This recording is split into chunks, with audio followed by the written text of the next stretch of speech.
Capsule 4. Didactique des sciences et technologies et inclusion des perspectives autochtones.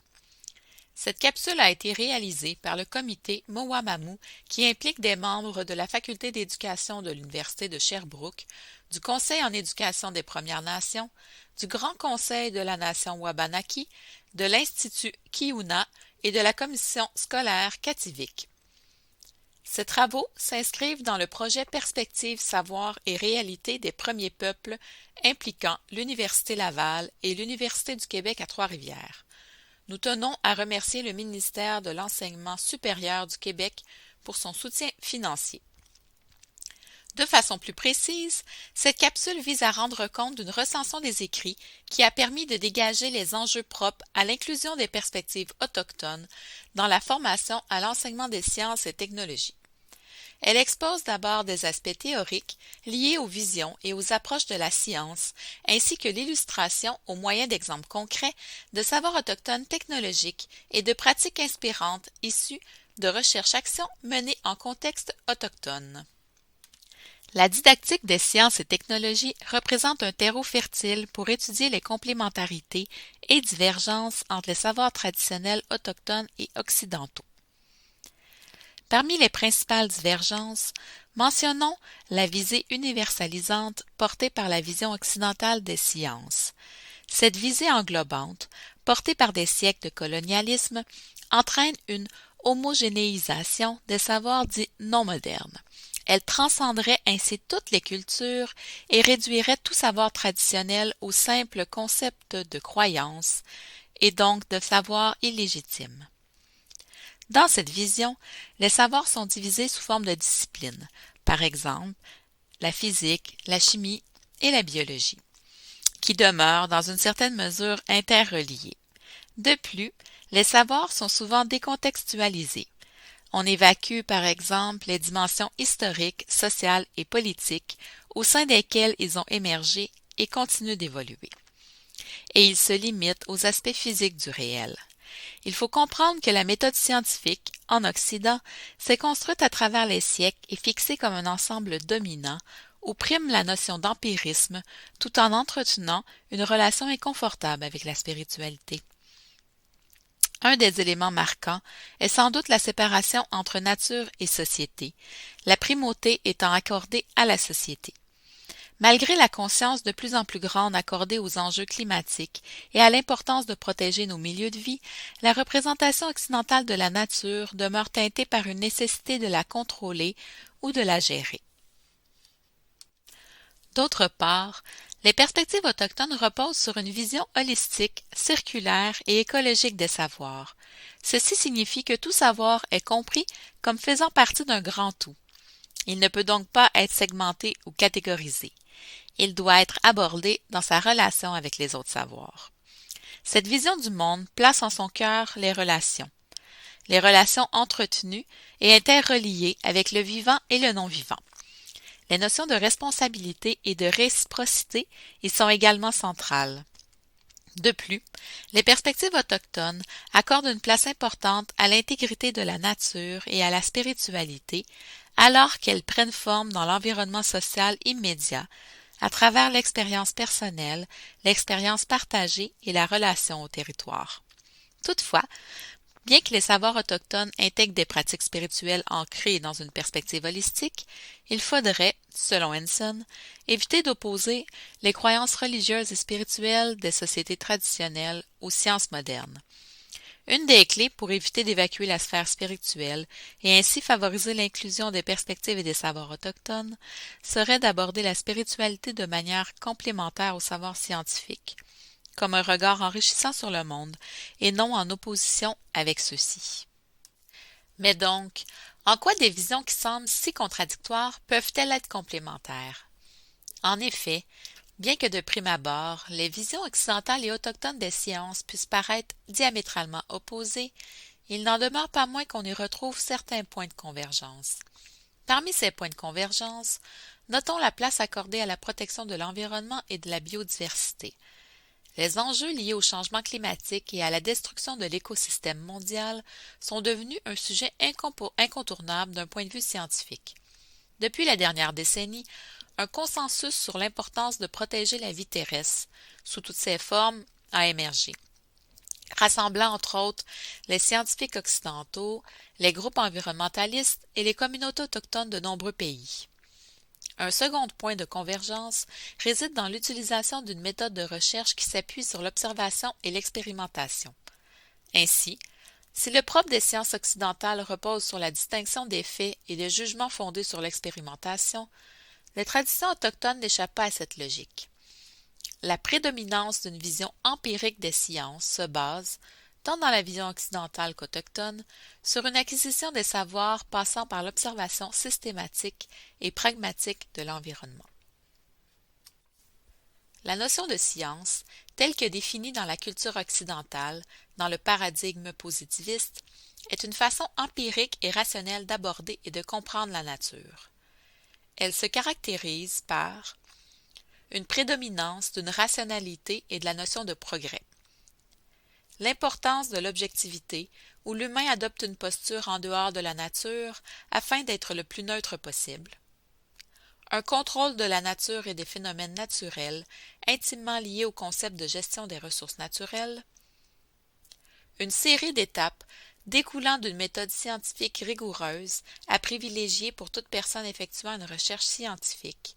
Et pour finir, une vision linéaire, par opposition à une vision circulaire associée au savoir autochtone, où le début, ce que l'on nomme l'état ou le stade initial, et la fin sont circonscrits de la façon la plus précise possible. Cette vision linéaire nous ramène également à notre conception du temps, où le passé précède le présent et où le futur succède au présent.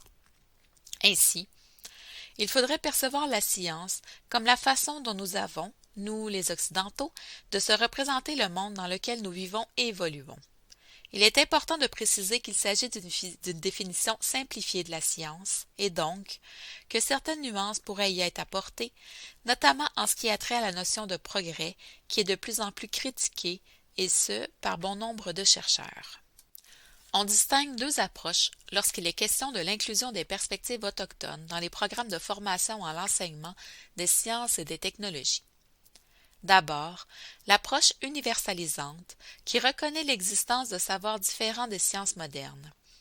Cette approche accorderait toutefois un rôle unique et supérieur aux sciences modernes et exclurait toutes les autres approches du curriculum des sciences. L'approche multiculturaliste traiterait plutôt les savoirs autochtones comme alternatifs et fondamentalement différents en reconnaissant tout de même la nécessité de les intégrer au programme de sciences. Cette seconde approche entraînerait une vision dichotomique, une division entre nous et eux, tout en misant sur la dimension culturelle des savoirs autochtones et donc opposant culture et science. L'approche socioculturelle reconnaît l'importance de prendre en considération que les savoirs et les connaissances sont produits dans un contexte socioculturel particulier et qu'ils sont donc teintés des rapports historiques, sociaux et politiques entre l'État et les nations autochtones, mais également entre les membres des différents groupes d'une même société. Ainsi, l'enseignement des sciences pourrait gagner à aborder les influences socioculturelles qui façonnent la pensée des étudiants et la manière dont ils interprètent les éléments scientifiques et y répondent. Cette approche vise également à la réconciliation entre les sciences dites modernes ou occidentales et les savoirs autochtones en misant sur leur complémentarité et non sur leurs différences. Par ailleurs, on suggère de fournir aux étudiants des exemples concrets regroupant à la fois des sciences dites modernes et des savoirs autochtones dits traditionnels. Ainsi, plusieurs stratégies peuvent être déployées pour sensibiliser les étudiants de la formation initiale en enseignement à l'approche socioculturelle des sciences. Un bon moyen de les impliquer repose sur l'utilisation des enjeux socio-scientifiques contemporains tels que l'impact des barrages hydroélectriques sur les communautés autochtones. On peut également aborder des phénomènes physiques tels que la friction avec l'exemple des raquettes sur la neige ou inviter un aîné à un atelier de conception pour comprendre l'importance de ce savoir sur le territoire. Ces stratégies permettent de valoriser la capacité de réflexion et d'introspection des étudiants, et ce, dans une approche établissant des liens entre les phénomènes scientifiques et sociaux. L'adoption d'une telle approche permet la mise en valeur de la contribution des premiers peuples à l'édification des sciences dites modernes. Ainsi, L'inclusion des savoirs autochtones au sein du cursus traditionnel de l'enseignement des sciences et des technologies peut servir de pont entre sciences et société. Attention! Il importe toutefois de travailler de façon éthique, en reconnaissant la part des perspectives autochtones et en misant sur une approche partenariale, et ce, afin d'éviter le piège de l'appropriation culturelle. L'empirisme autochtone, comme l'empirisme scientifique occidental, se traduit par une expérimentation dans le réel des différents savoirs. Cette expérimentation des apprentissages se fait en étroite relation avec l'environnement au sein duquel évoluent les jeunes autochtones. On parle ici d'une approche pédagogique sur le territoire, traduction libre de Land-Based Education, qui part du principe que l'apprentissage est un processus perpétuel, donc non temporellement défini, où entrent en interaction des composantes relationnelles, spirituelles et collaboratives. La notion de respect de la nature et de toutes ses formes de vie est également au cœur de cette pédagogie.